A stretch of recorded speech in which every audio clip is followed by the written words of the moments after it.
नमस्कार मित्रांनो, आता जस्ट इथं आलो होतो आपल्या रामकुंड परिसरामध्ये. जस्ट इथं उभं होतो.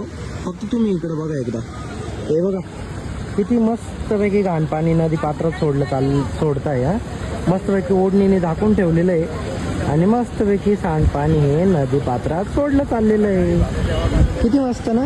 आणि मस्तपैकी गंगा प्रदूषित करायचं काम चालू आहे. लाज वाटले पाहिजे. लाज नाही, लाजा लोकांना असं झाकून ठेवलेलं आहे आणि खुशाल ते नदी पात्रात पाणी चालू करून दिलंय म्हणजे कोणाला दिसायला नको.